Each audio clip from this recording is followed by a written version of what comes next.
All right, guys, I am about to go to Yonkers to one of my properties to deal with absolute shit. I don't mean people shit, like headaches shit. But before I do, I wanted to talk really fast about Palantir. I will make an update video about this. I just did a live. Our live went for nearly 3.5 hours. Me, Emmanuel, and Arnie. We love you guys. Thank you so much for being part of the journey with us. I'm not gonna lie. These numbers for Palantir were shit.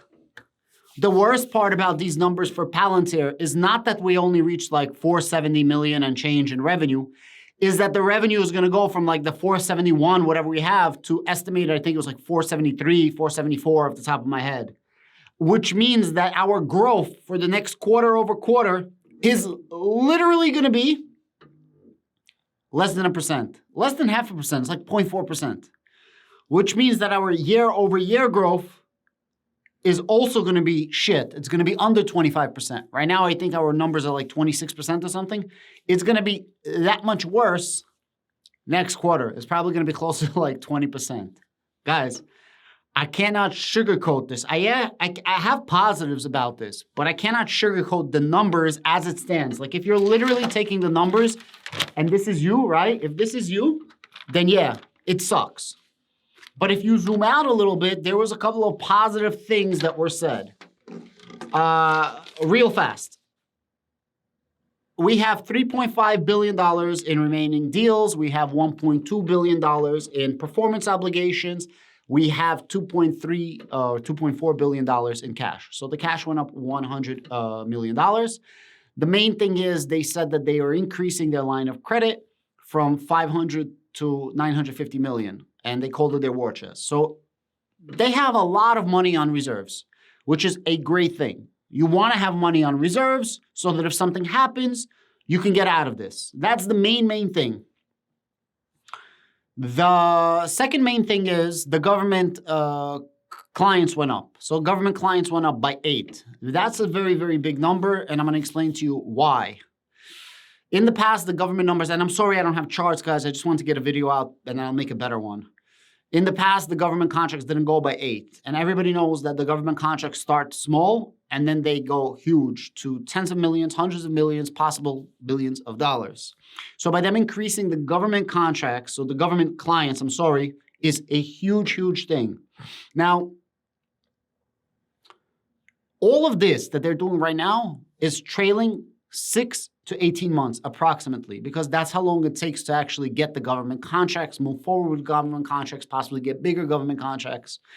And we should start seeing this no earlier than Q4 of this year. So expect the next quarters to be terrible. I like this. But Q4 is probably going to be better. And definitely all of 2023, the numbers better damn well be better. Better damn well be better than this.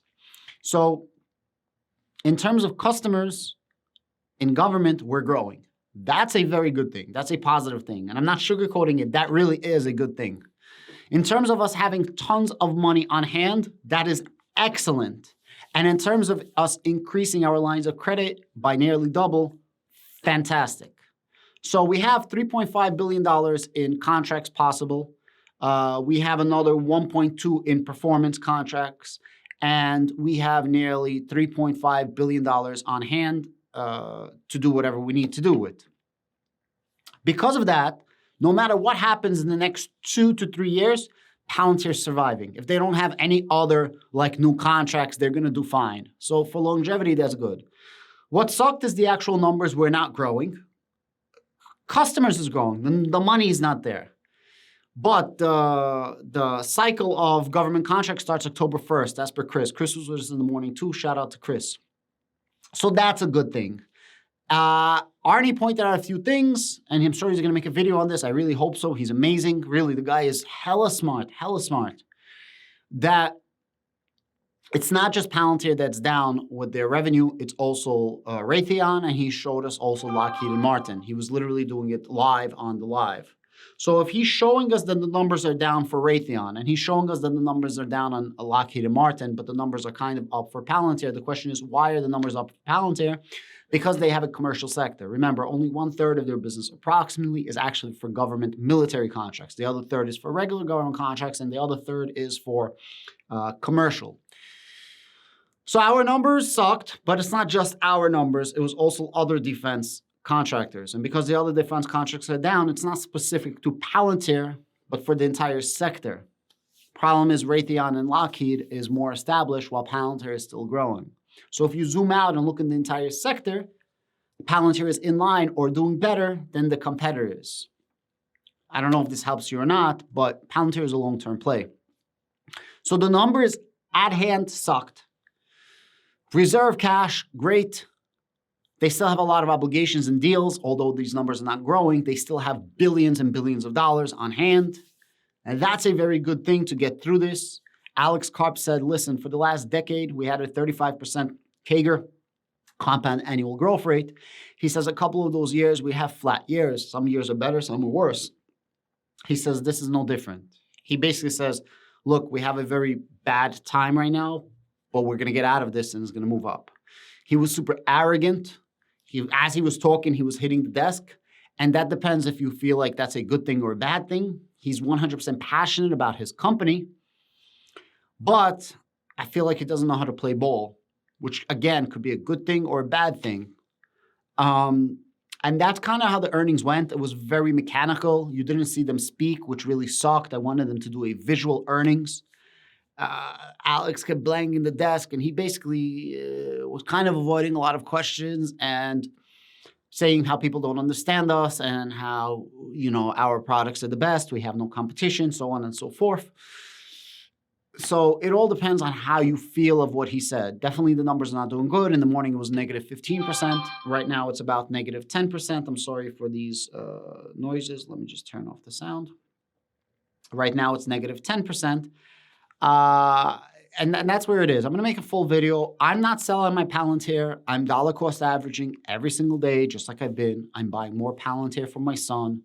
I'm super looking for 2023. I've been saying this in my videos. Of course, I'm sad. I don't have a smile on my face because I lost a lot of money in the six figures today, probably, although it's getting better right now. But it is what it is, right? You're a long-term investor or you're not a long-term investor. This is not a short-term game for Palantir. Now that the government spending is open, October 1st, probably at Q4, no earlier of this year, we will start getting the results. Hopefully those results are going to be good. Hopefully the results are going to bring up our numbers and our contracts are going to go up. But these earnings right now were not great. There was also one other thing.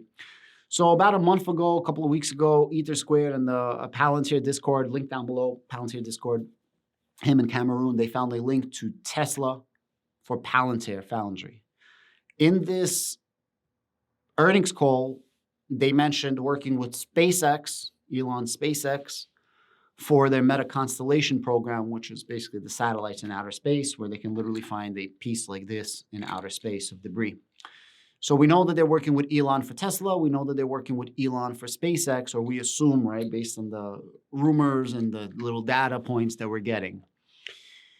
Elon, of course, was one of the co-founders of PayPal. It wasn't called PayPal at the time, or something else, with Peter Thiel. So they have a long-standing friendship, if you want to call it that, or acquaintance. I don't know if they're friends or not, but they definitely do business with each other. Guys, earnings sucked. Forward movement, I can see it. Forward guidance, terrible for next quarter as well. And that's it, man. I'm not selling anything for Palantir. I am dollar cost averaging, but I'm dollar cost averaging every single day. I'm just buying small little increments, nothing crazy. I already built up my position for Palantir. And that's all you can do, man. Dig deep, and either you're a long-term investor or you're not a long-term investor. And yes, you're going to get a lot of jokes. You're going to get a lot of people that are clowning on you with these numbers, and that's okay. Just dig deep and understand that we have massive amounts of free cash flow, massive amounts of no debt. And, did I say that right? Massive amounts of no debt. We have no debt, a lot of cash on hand, and a lot of contracts that are coming in right now. So we have money coming in, and we have hundreds of millions of dollars coming in every single quarter in free cash flow. This should change. We have a sales force. It was 25. Now it's 42, I believe he says. So the sales force is going to go higher, higher, higher. Earnings sucked. Zoom out, see if anything changed fundamentally of the company, and understand why you invested in Palantir. It's not financial advice, purely entertainment and education. Do whatever the heck you want. I don't care. I'm not selling. The only thing that can change my mind is by the end of 2023, if this has not been going up in the quarters of 23, Q1, Q2, Q3, Q4, then I would start questioning the thesis of Palantir and if it's broken. Also, if we don't get the NHS contract and we don't get the Titan contract, then I would definitely put up some red flags, and I'll be the first one to be honest about it and reevaluate what's going on with Palantir. Until that happens, until the end of 2023, and we got to see what's going to happen with these contracts, I believe that Palantir is doing what they need to do, and this is just an ongoing process and the development of Palantir. Guys, thank you so much. I'm running right now to Yonkers. Please like, share, and subscribe. Have a great day. I love you all, and thank you so much for making this channel a success. Boom, boom, boom. Adam, out! Hold on. That was supposed to say, the Berg, out!